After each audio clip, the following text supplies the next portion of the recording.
can you sing a little tune of that song? Olvidarte de un amor que no se va a acabar, de estar con todo el mundo, na na na na na. Hello, everyone. Welcome to episode 67 of the Iga and Carlos Tennis Show. Can you believe, Damien, we've done 67 episodes of this thing? 67, the same number of matches that Alcaraz had played this season before the Laver Cup, which we will talk about later. But with that, I guess, we're not going to lead with the Laver Cup, although, it's always a big, talking point discussion every single year of, what does the Laver Cup mean? What is it? Is it an exhibition? Is it not an ATP event? It's an ATP event officially now, but sort of, what relevance does it have in the calendar and in a player and their CV, all of that, we'll touch on that later. But I guess we have to start with Iga, because Iga's just won her 25th career WTA title, and she's done it in Seoul. Clearly a place and venue that means a lot to her, because her dad played in the Olympics in 1988.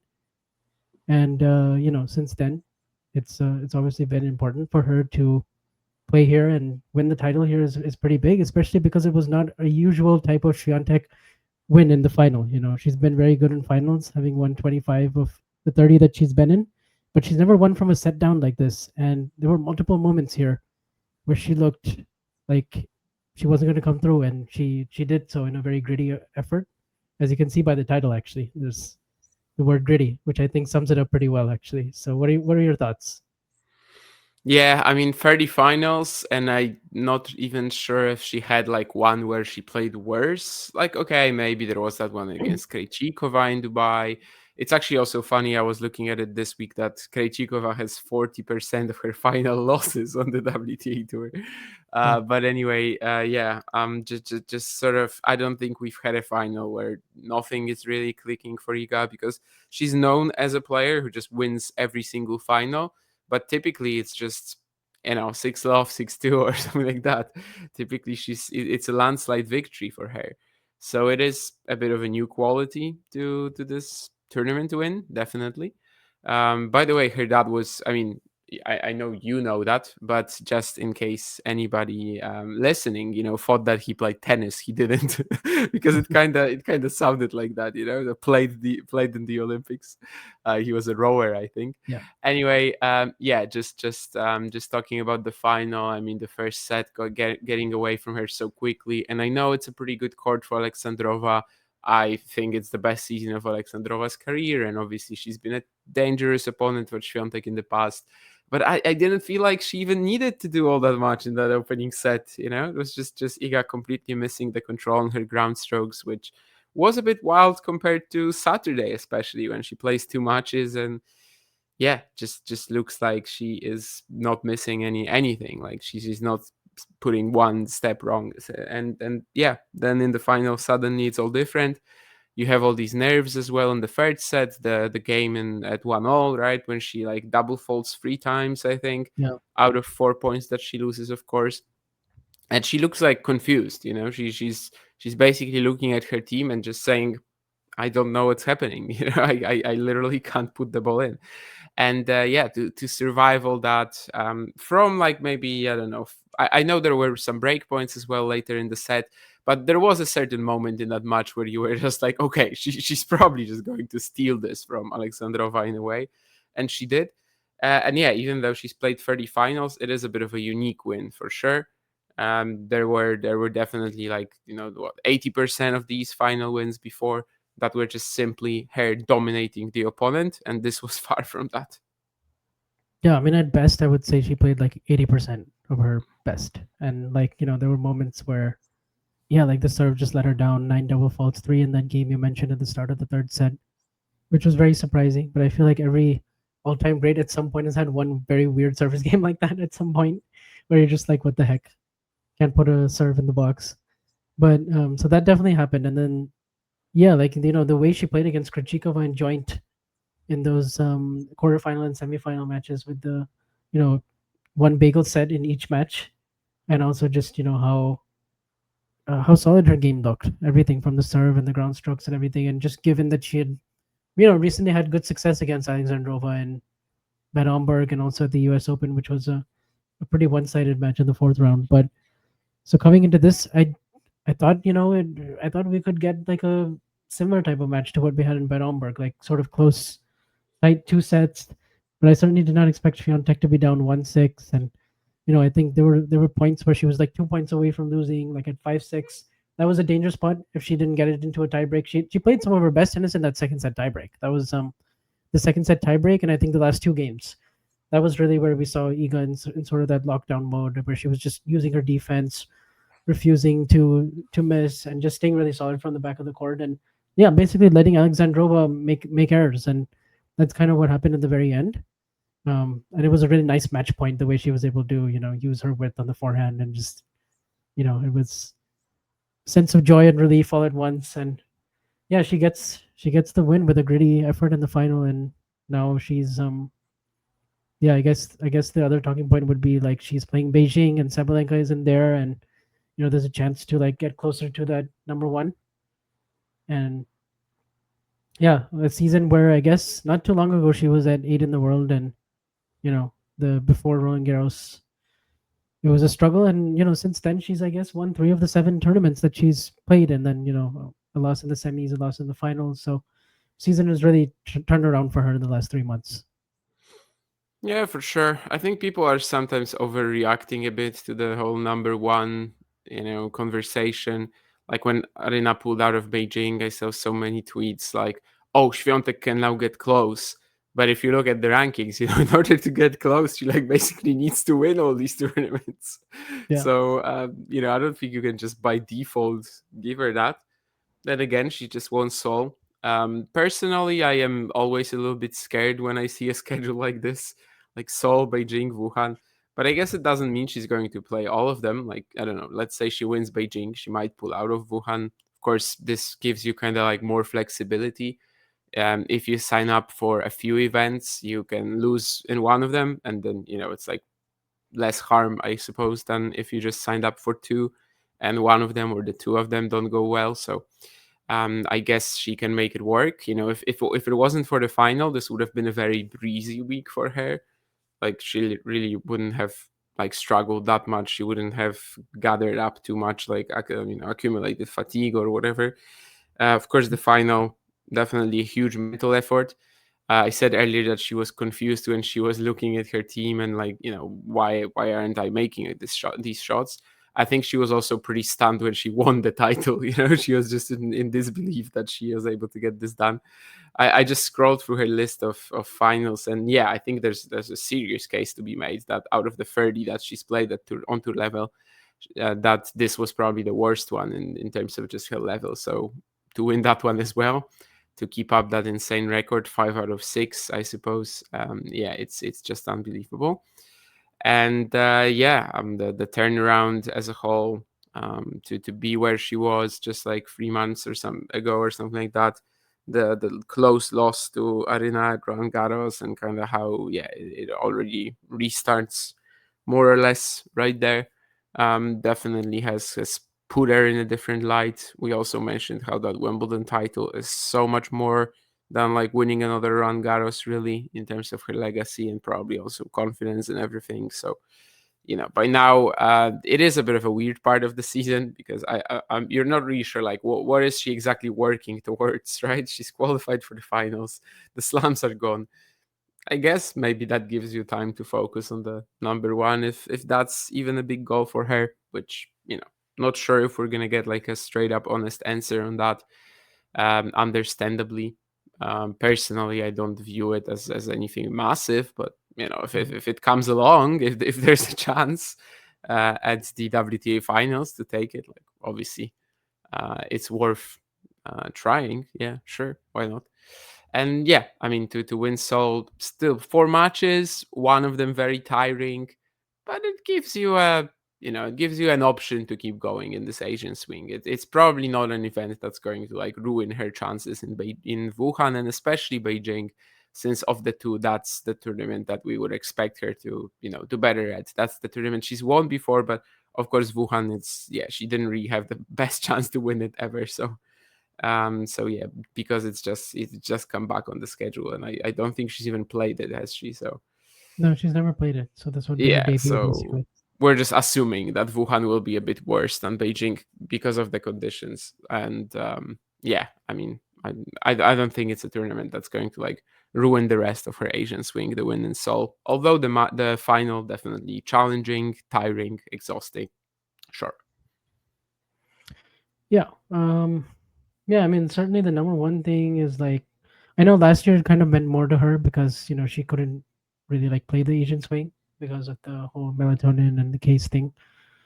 And so that, I remember her bringing that up at, I think when she was struggling in March or something this year, like, oh, that was, or maybe actually she brought it up on the Roddick podcast, and she like, that, She did, yeah. she felt like she couldn't fight for that. And I think she was in decent position last year because she did have like a, Sabalenka had won Cincinnati U.S. Open, but she was still ahead in the points race by about 500, I think. And so there was a, at the end, I think Sabalenka won it by like 1,000 points. But feels like the last 3 years, it's come down to the wire between these two, and somehow we haven't gotten enough matches between them. So that's yeah, if we could get another match between these two, then it's like, that would be cool and all that. And then maybe even if she doesn't get it now, Iga, then maybe it sets herself up for trying to get it first half of next year. Because you would think there's actually quite a lot of points for her to gain on the clay and tournaments where she didn't win or go deep, like even Indian Wells, Miami, stuff like that. So you know, um, it's interesting for sure. But ultimately, I guess in the slams, Sabalenka certainly had the better year, and yeah, now it just depends on how Wuhan will go for Sabalenka and how Beijing and Wuhan as a whole, like how that whole thing. I'm interested to see physically if she can hold up as well, because it's going to be a lot of tennis assuming she goes all the way in Beijing, and it's 6 matches that you have to win there, right? And then it's like 10 days, and then Wuhan is a week. But yeah, I wonder about that for sure. But um, I guess it's nice to get this title. Yeah, it seems like last year, I mean, to me, what hurt her more was not losing the number one. It's losing it like that, right? Just Yeah. the feeling of, I don't know, the injustice or whatever. Yeah. Sorry. Yeah, anyway, the injustice that she felt because she was obviously not able to defend these points, not able to gain them, and didn't feel like she did anything wrong. So I think maybe that's, an even more, like, that's a bigger drive, I think, for her than than just losing that goal. I think that was more hurtful. So yeah, as you said, first half of next season, definitely good opportunity. Maybe we'll finally get that WTA finals showdown for it, because we were kind of expecting it in 2023. And then of course Arena lost earlier. Iga had to win the entire tournament, which she did, but we didn't get that direct 1v1 match. And yeah, that would be pretty Didn't they play fun. in the semifinals in 2023, Cancun? Um. Yeah, they played in Cancun in the semis. Oh, you're right. What am I thinking of then? Oh They didn't yeah. play in the Okay. final, but it was the Okay. Yeah, semi. because it was a 1v1, but Iga still needed to win the final. Yes, yes. So It yeah, that's what I was was that. thinking of. Yeah, you're obviously right. That was like one of the best performances of her career. That semifinal. Um. Yeah. Sorry, I just woke up. If nobody has noticed that, if somebody hasn't noticed that before, yes, it's pretty early in Poland right now. Vansh actually it's late for him. He has to use some artificial light. Myself, I'm Yeah, relying on the sun outside my window, or well, anyway, it yeah. doesn't matter. It's not sunny. Well, I was just basically saying that yes, we didn't get that 1v1 where that the winner gets the number one. Like, I don't know, Mari Djokovic 2016 London Yeah. situation, which would be very fun, and maybe we can get that there. It's they would have to be like what 500 points within each other to do that. So I Mm. guess there's still pressure on Iga to pick something up. But the Asian swing is basically all they will play, right? After that, they're not going to try anything else before the WTA finals. So yeah, I think there's definitely possibility of that. Just basically need Iga to win one of the next two Asian swing events, probably. Yeah. Still going to be a pretty tough task, and obviously there's going to Yeah. be more players in the mix in Beijing, and it's Yeah, but other than that, I guess I mean the rest of the week, like the Maya joint match. What did you think of that? Because that's obviously someone who's coming up, and she's regarded as one of the 4 or 5 best teenagers right now, and she's won a couple of titles this year, one on clay, on grass, and yeah, she beat Towson very comfortably in the quarters, and I think many people were sort of expecting Towson to come through and be Iga's potential opponent. They were kind of looking at that and being like, okay, they played each other in Toronto and Wimbledon, and so maybe we could get that again. But Maya joined and ended up being the semifinal opponent. Yeah, I mean, both of them obviously were playing at the same time earlier that day, and I think she crushed Towson like 6-love, 6-3. It was the same Yeah, scoreline same scoreline as as Iga as Krejcikova. Iga against Krejcikova. I don't know. I think by that point I was just thinking, okay, Maya is probably not going to be able to compete. Krejcikova was the one that I was more surprised about. 6-love, 6-3. I know that she had that marathon against Raducanu, but then it gets rained off on Friday. And Barbora in the past has been so challenging for Iga. Obviously she's such an intelligent player, like always comes up with something interesting. And I think overall, looking at that Saturday day, it's probably like not standing out how tough that second set was against Krejcikova. Like it had the feeling of like another spectacular comeback maybe brewing up for Barbora, It did which actually. Yeah. sounds silly because Iga only lost 5 games in 4 sets, but like that was the one that was potentially a little bit more difficult. And then against Joint, it was just cruising. I don't know. I just didn't feel like Maya was ready for that yet. She played some top 10 players before. I think maybe all Americans and all like from the Yeah. second tier, let's say. So like Pegula, Anisimova Anisimova, and yeah, the Keys US maybe as Open. well. Yeah. Yeah, so I didn't feel like she was quite ready for that top tier, which is Świątek Sabalenka mostly, I Yeah. suppose. And yeah, I mean, with time, maybe. I don't know if I quite see a future Grand Slam winner in her or something like that, but Mm. obviously she's an exciting prospect. Was almost going to college last year, decided not to eventually because the results were just so good, and well, looks like she actually ended up choosing right. Yeah. So yeah, I mean, any other storylines really from Seoul? I think mostly it was just rained off a lot, and so there were a lot of matches that were sort of being doubled up at the end, and um, yeah, the main story was really Iga and whether or not she was gonna pick up the title, and she does. So I mean, 25th title, obviously, pretty big achievement. I mean, I think that she surpasses Simona Halep or something with that. And you look at the all-time list, it's like amongst active players, it would just be like basically she's behind Venus and Caroline Wozniacki, and they're both like really not really active really. So Kvitova just retired really. So yeah, I mean, pretty insane to do that already at 24. Um, aside from that, Yeah, I'd say especially on the WTA tour, as it seems like the players are just really, because of how the mandatory 500s work right now as well, and also the 250 rules, the players are just really forced to focus on the biggest events. So it's tough to like rack up a crazy number of titles every season. But Mhm. she's been able to do that basically, and yeah. I was also looking this week at Alexandrova and like where she is right now in the race and in the rankings, and well, top 10 coming soon, which yeah, it's great. More consistency this season. If you like look at her results, probably not going to be like outstanding or anything, but every single tournament she wins 2 or 3 matches now, which is very Yeah. unlike Alexandrova. That's not how she operates typically. So yeah, I'm definitely rooting for her to get that top 10 spot, and I think she is very likely to do it.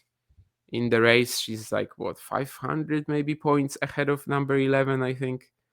So yeah, Okay. Yeah. quite likely She's that she will number get there 11 in the soon. And rankings, I guess. yeah, Races. I 500, mean, she's yeah. 500 points ahead of Towson, who is number 11 in the Okay. race, and Alexandrova is number 10. So very likely that she will get Nice. there soon.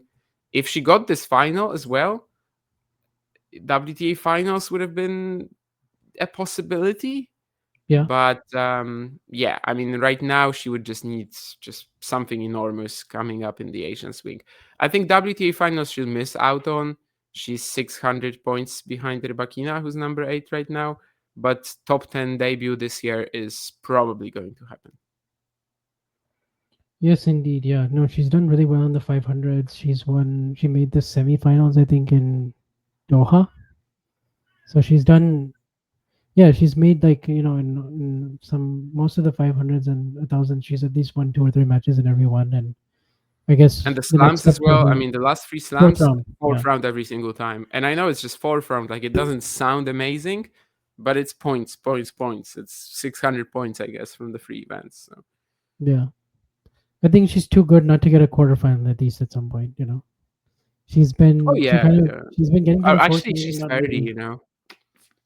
Yeah, she's not really been playing her best in these fourth rounds lately, but like the golf fourth round at Roland Garros, so like even the Iga one at the U.S. Open, we didn't see the best of her in some of those matches. Fourth round, I forget at Wimbledon who she lost to. Was it like, yeah, I forget who she lost to at Wimbledon, but she made the fourth round there, right? Yeah, yeah. Three, fourth rounds in a Obviously. row.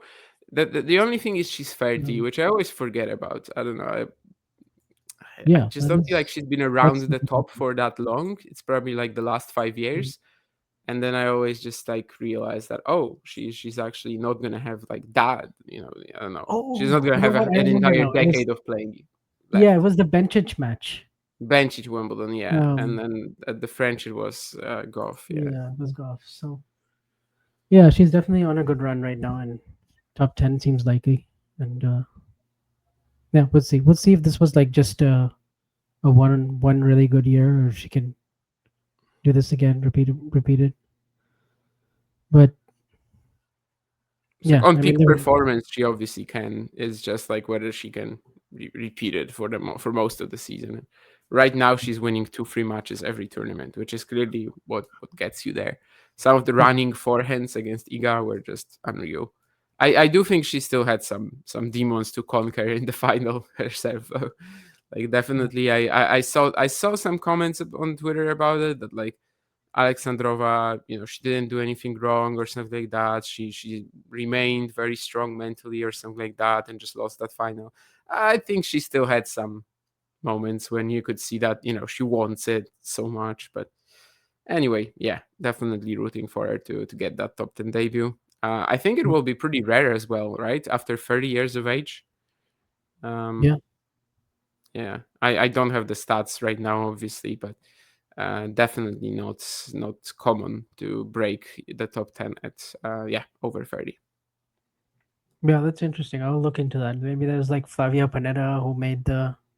I don't know if she became top 10 after the U.S. Well, you Could know what? be, She but retired I right think she after that. won something in 2012, didn't she? Like Miami, or Yeah, I think she might have been top 10 back then, right. Yeah, but she's the I'm one not who's sure. coming to my mind right now, but I can't think of any others like right off the top of my head. But yeah, would be quite rare. She's also the last player to beat Sabalenka in a tiebreak.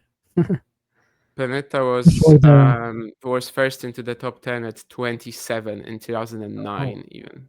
okay, Yeah. I didn't realize that. But Still a relative late bloomer. I mean, 27 is probably also like, higher than the average.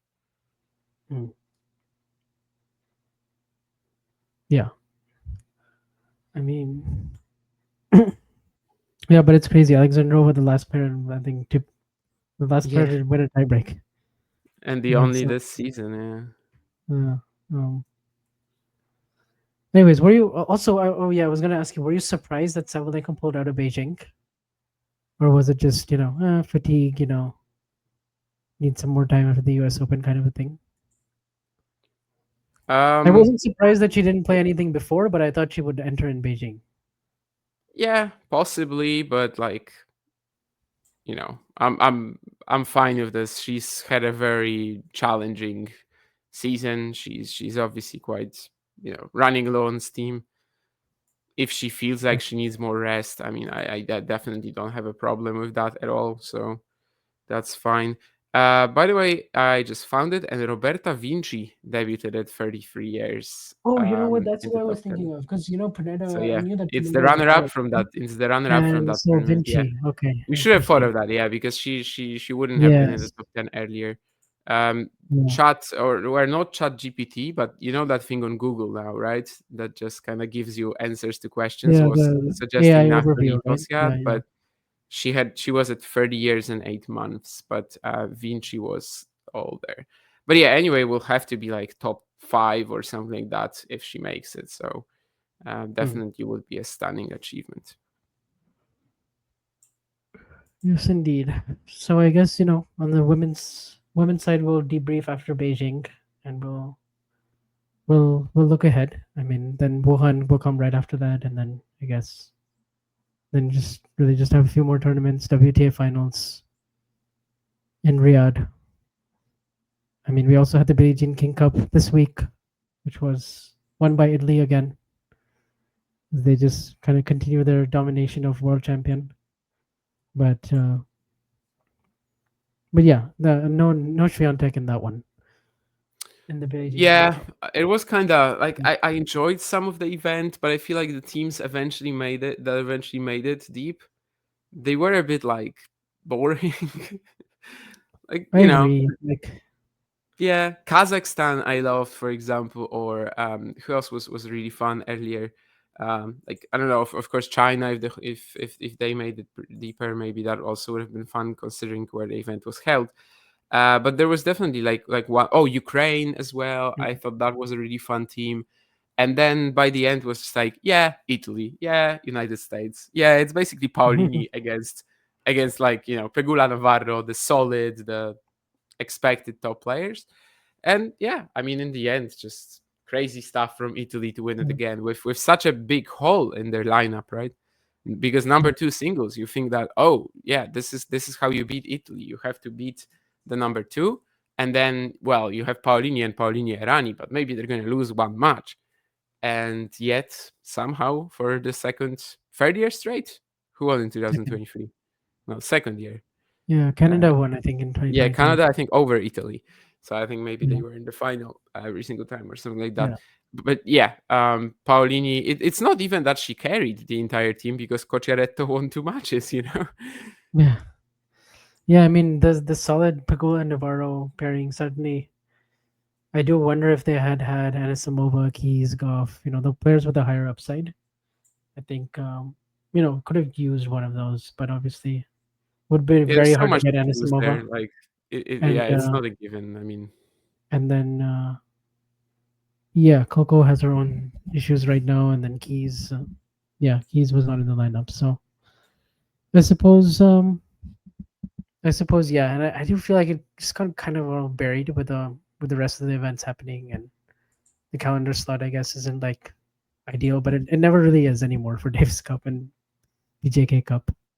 yeah. I mean, they changed it this year, right? They tried to give Yeah, it to get it in the Asian swing, and I don't know. I guess it makes sense. I mean, for top player participation because they're yeah. gonna be If in you have it in Asia China, anyway. then it makes sense because the tour is right there. Yeah, So, I don't hate it. I yeah. still think the event was pretty fun, but yeah, by the final I kind of tuned out. I had a few teams that I was really excited to watch, but they just ended up blowing their chances, like Ukraine, like Kazakhstan, and etc. So yeah, Yeah. Well, we can now shift gears to the event in San Francisco with the Laver Cup. Obviously, 3-day event, the eighth edition. The whole concept of Team Europe versus Team World, um, and sort of the storyline this year was, Team World coming through, but I guess that's not really that relevant to what we're gonna talk about because we're gonna focus on the Alcaraz side of it, which is Alcaraz showing up obviously, after winning the U.S. Open, plays, wins his first doubles match on day one, so he gets 1 point for the team there, and that was a nice showing, I guess, with Jakub Menchik playing doubles for the first time with him and getting a point for the team, and and then on Saturday, then he plays, and it's 2 points, and it's him against Taylor Fritz. And obviously, Fritz is who he beat last year when they clinched the. I think it was him and Ben Shelton, right? That Alcaraz beat last year. So I think coming into this, like everyone was just seeing Alcaraz as like a huge favorite and obviously going to win, going to score those points. But no, it actually ended up being a totally one-sided win for Taylor Fritz, who like really upped his ball speed. Certainly took this match, extremely extremely seriously. Like from a tactical standpoint, just didn't really allow Alcaraz's creativity and everything to shine. Obviously, Alcaraz was a little off the boil. There were moments where he didn't really feel like himself really at all. There was quite a lot of negativity, like sort of not really not really feeling it. A little bit getting used to the conditions. It's like a really slow court, really gritty surface.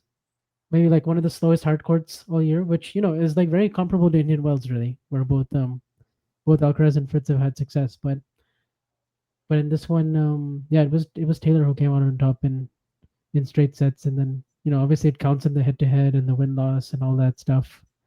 But what did you make of it?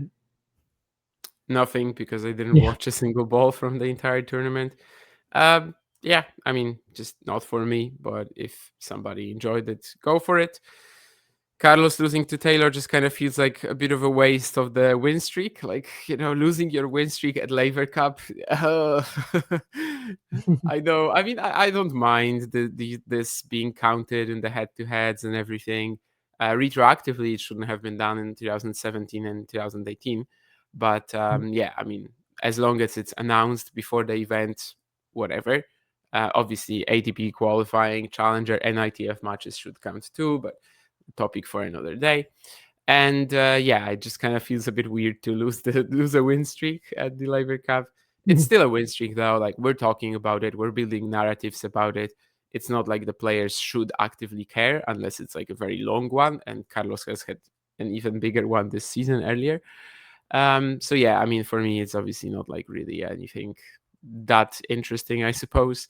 Taylor ended up being the hero for Team World, but that's actually one of the things that really about this event for me. Well, it's not that it doesn't make sense, but like, you cannot really be a fan of Team World or Team Europe. Like, you can be a fan of a certain player. Back yeah, in the day, I used to watch this event, like Federer matches only. And sure, but did I care if Team Europe was going to win as a whole? Nah. I mean, I know they get some title or something like that. They get a trophy. Maybe they even get more money. I don't know. I'm not really like, that deep into the rules of it. But I just never really felt like, oh, I'm European, so I have to root for Team Europe or something like that. yeah, I don't know. This idea is very foreign to me, even though I'm actually like, I believe that the European values and, let's say, everything in Europe right now, it's really going towards a lot of integration and everything. And I feel very much connected to being European. I think I have even once said that being European has maybe developed me more as a person, even than being Polish, which ended up being a controversial thing to say, according to my friends. But anyway, yeah, I'm digressing. I was just trying to say that I can't really get disappointed that Team World won or something like that. Just means absolutely nothing to me. It's literally Team A and Team B. yeah, So yeah, for me, the only regret about the event is really that we didn't get Alcaraz against Fonseca. I think it would have been fun. I wouldn't have the feeling that some people hinted at, that, oh, this first matchup shouldn't happen at Laver Cup. It shouldn't happen at an exhibition. I don't mind. I think it would be fun. It would give me an incentive to watch any match from that event. And I just think from a marketing standpoint, it's a major opportunity missed. Okay, yeah, perhaps it's the captain's choosing, but yeah, let's not be naive. It's still an exhibition event. If they wanted to set it up, they could have. They didn't. I think it's a major opportunity missed to market the event, because obviously it's a tournament that kind of depends on that alone, marketing, on getting the biggest stars. I think as long as they're getting Alcaraz or Sinner every single season, they're probably going to be fine. If they get both Alcaraz and Sinner, amazing. But if they want to look for something else, I mean, Fonseca was not really a Team World pick because he's the best player right now anyway. Like the reason why he's even in the lineup is because of the hype and because of all the fans that he has around the world. And then he only plays one match. I don't know. It felt like a bit of a waste. Maybe even put him in the doubles, on the last day, the first match. Maybe it doesn't even have to be a singles match. Maybe you just want to see him against Carlos in doubles, and I think that would also be a good cop out. So yeah, I mean, some people definitely misinterpreted or read a bit too much into my tweet on that, where I really wasn't saying that like, oh, this is the worst thing I've ever seen, and I'm so disappointed on a personal level. I was just maybe more so commenting on, yeah, just this being a missed opportunity to market the event in my mind, because if obviously if Fonseca doesn't pan out, if he doesn't become as good as we think he will be, you didn't really lose all that much. You still had all the hype that was there currently when the match was being played.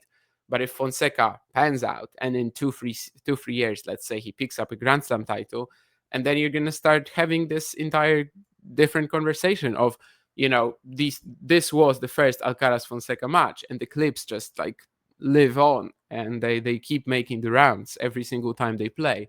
So I think, yeah, just from a strategic standpoint, for an event that relies purely on marketing, I think it was simply a wrong executive decision. Yes. Yeah, it's interesting. I don't think Team World expected to have the lead that they had going into Sunday, in terms of the points and everything. And so their focus just became, okay, how can we win 2 matches? And I don't think they really thought all this through, like about the marketing and all that. I think they were just like, I okay, mean, they we're gonna shouldn't. put It's not we're Team gonna put World that should be thinking about this. It's the tournament executives that they should enforce it, yeah. in my It's just opinion. that because the captains have this thing to like choose the lineup, then they're like, okay, we're gonna go Yeah, with the but it's still experienced happening players. behind closed doors. Like they can set it up if they want to. Andre Agassi is still on their payroll. Yeah.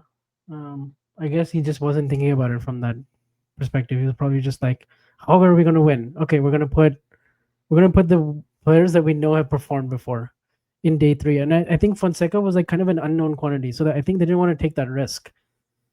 But I think I agree with you. Like they could have put him in the doubles, like that first doubles match.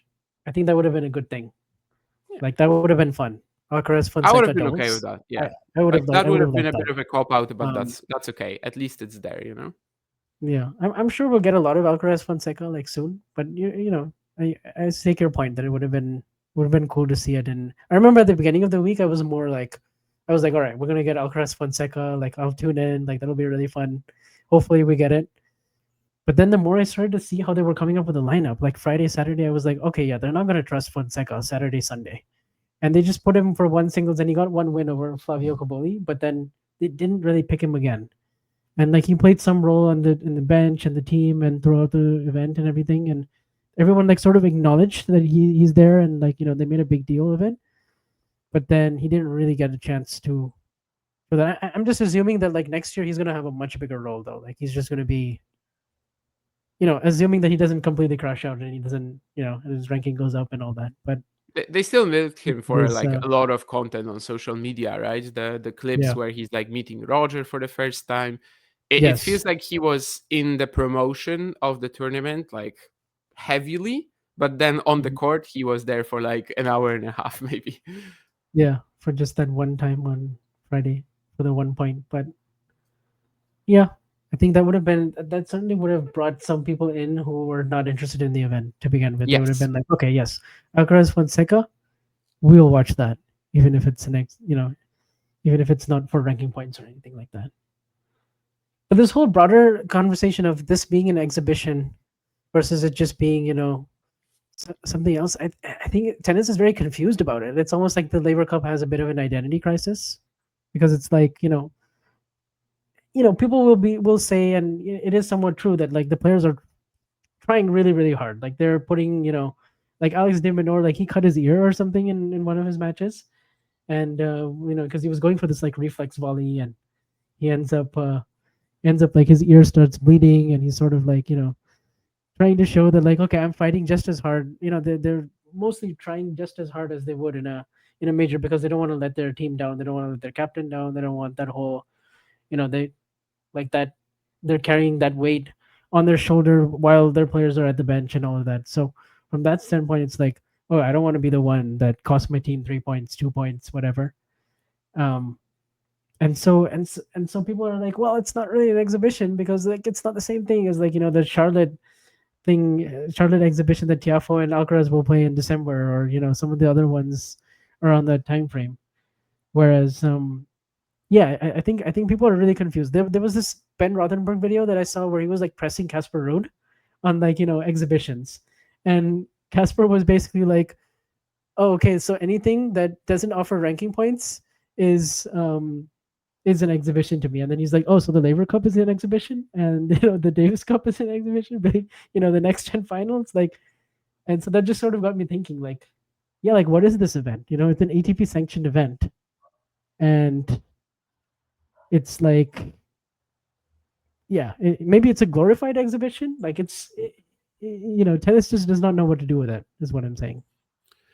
Yeah, I mean, I think by definition, an exhibition is an event that doesn't grant ranking points. Yes, but obviously there have to be like exceptions to this, because you cannot call the Olympics an exhibition. You cannot call Davis Cup an exhibition.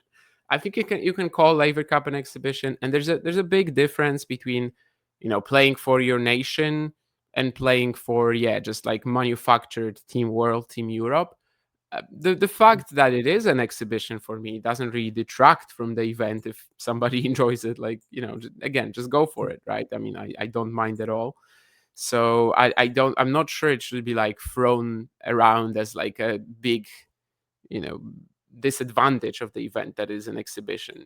The tournament like shouldn't lie to you, about what it is. It's just, it's there, and the rules, what the event is, and if you think that it's fun, then just watch it. I mean, whether it gives ranking points or not, who cares at that point, right? If you enjoy it, then who minds that? Like it's really all about the bench interactions and kind of like the content that we don't get anywhere else.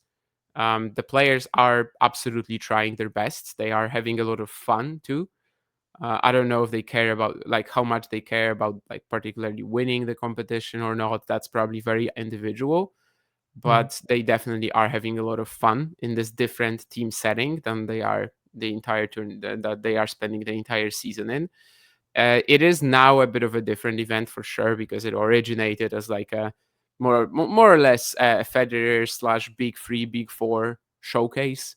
Like they were the stars that it was built upon, but then it has to develop in some other ways right now. Of course, the bigger stars, well, they are picking up right now, like Alcaraz. Sinner, I don't think has played it before, but maybe he will at some point. And yeah, it just works, as part of the tennis calendar, and there's no reason to be angry at it, even if like myself, you're not watching it. Like it's there, it's working, and yeah, sure. I don't know why I would be, why am I supposed to get angry at this tournament even though I don't watch it? It's fine for it to be a part of the tennis ecosystem. It's a bit of a sandbox for like millionaires battling each other. Like a match between Taylor Fritz and Alexander Zverev, well, okay, it was for the title, but like whatever, Alex de Minaur and Alexander Zverev, it doesn't impact their careers in any way. It doesn't give them anything for the legacy, which is also the difference between this and like Davis Cup and even next gen finals. But it's fine, it's an exhibition, but why would that be a massive problem with it? Yeah, I think it can be both an exhibition and you can just have a lot of fun watching it. Like both the things can be true for sure. It could also be one of those cases where like a win at the Laver Cup maybe propels you to have like more confidence the next time you play. Oh, confidence for sure. Yeah, or confidence you for go on the sure. tour and you feel like, okay, like I belong with these guys, that kind of a thing. You can certainly do that to a player. Like we've seen the next gen finals do that, and it actually be a very good predictor for success to come. Obviously, that's very different because it's all guys 21 under who performed the best during the season, and then now they're sort of expected to, in some cases, deliver on that promise. Yeah, it's And so even far, that's making worked. the next gen finals that is more of a predictor than performing at it, probably. But yeah. Yeah. So yeah, that's kind of where we are at on the Laver Cup, and And as for Alcaraz, I mean, he now will play Tokyo. So now he also has a pretty intense schedule, right? With Tokyo and Shanghai and the Six Kings Slam, and then Shanghai and I guess no Shanghai and then Six Kings Slam is right after that, and then Paris and ATP Finals. And I guess we should also say that he will probably most likely play in the Davis Cup as well because Spain did advance even without him from 0-2 down, and crazy match between Holger Rune and Pedro Martinez in the fourth tie that just with Martinez getting over the line and then clinching the fifth rubber as well. So that was that was another thing. And then we were wondering where Spain would fall in the draw, but Spain and Italy, Sinner Alcaraz wouldn't happen until the final. So there's that. But Spain already has a pretty strong team in the quarters with Czechia. Yeah, that's a difficult draw. I mean, Czechia, they never really know who to play because they have three singles players at virtually the same level, Same but they're all level, really yeah. good. They're all really good. And I think especially maybe if Lehečka would be the one who's number one ranked by the end of the season, and he might, that could help them because you want Lehečka to play Alcaraz probably, and then you Yeah. want Mahac or Menšik to play the number two singles guy in Spain. Like last year, Spain was just not a really good team because they didn't have anything but Alcaraz. And Alcaraz in doubles, it's work in progress. So they always have a bit of a makeshift doubles team with Granollers and somebody, like it's Granollers plus one virtually. And then obviously the number two singles wasn't that good either. So what would really help them if they had like Davidovich Fokina in peak form? We're gonna Yeah. see where Alejandro is at the end of the season, if he's even gonna play. I think he hasn't played Davis Cup in some time. But yeah, without him, it might be the same situation again, right? It's just Alcaraz, and then the rest of the team is a little like, yeah, let's try to get another point. And then again, Carlos isn't a guarantee indoors either, unless maybe this year we're going to see a very different version of his game indoors, something that we haven't seen before. But obviously, he's yet to reach his peak in these conditions. At least he's yet to show it. So yeah, I mean, Italy is still the stronger team for sure of the two, and they just basically start every single match 1-0 with Sinner. And then right now, maybe they're looking a bit messy on the doubles and on the number two spot, but it's not because they don't have choices, right? They are actually spoiled for choice. It's just very unclear who the number two singles best player is in these particular conditions indoors. Yeah. Yeah. Is it Arnaldi? Is it Bassetti? Is it Kabuli? It's like Yeah, maybe Berrettini gets healthy. Maybe, I don't know. Also, doubles, of course. Yeah, theoretically, it's Bolelli, Vavasori, but then we saw them last year going for Sinner Berrettini instead, right? And winning. So, yeah. Yeah, Alcaraz during the indoor swing this year. So I guess you're looking at basically Paris and Turin, right? As far as basically those two tournaments. As far as like yeah. we've yet to see him sort of reach his peak there. But yeah, I mean, so we'll have Alcaraz in Tokyo, Sinner in Beijing, and then we'll go from there. We'll recap again once Beijing is over on the WTA side, and then we'll look ahead from there. But this is going to be a bit of a shorter episode. There's just not that many topics to cover, and I think we've covered it all at this point. So yeah, let us know, fans, if you have any other questions that you want us to address at any point in time. You can always message us on Twitter. You guys know where to find us. Also follow at Iga Carlos Tennis on Twitter. Make sure to subscribe on YouTube if you haven't already, and all the other podcast platforms, and leave a rating and review on iTunes. That really helps us out. And yeah, thank you, Damien. It was fun as always, and we'll recap again soon. Yeah, let's look forward to Beijing and Tokyo this time. Not an Alcaraz Sinner final, the best match of the season. We'll kind of feel like Halle and Queens, right? Where the Yes. most, yeah, they're the biggest stars in their respective events, and everyone is just looking at like, oh, will they claim the titles? But it should still be fun. Hopefully, the San Francisco to Tokyo journey won't be that taxing. Yeah, big jet lag. But looks close on the map, but it's kind of not. No. And with that, yeah, we'll see you all for episode 68 in a couple of weeks. Thanks.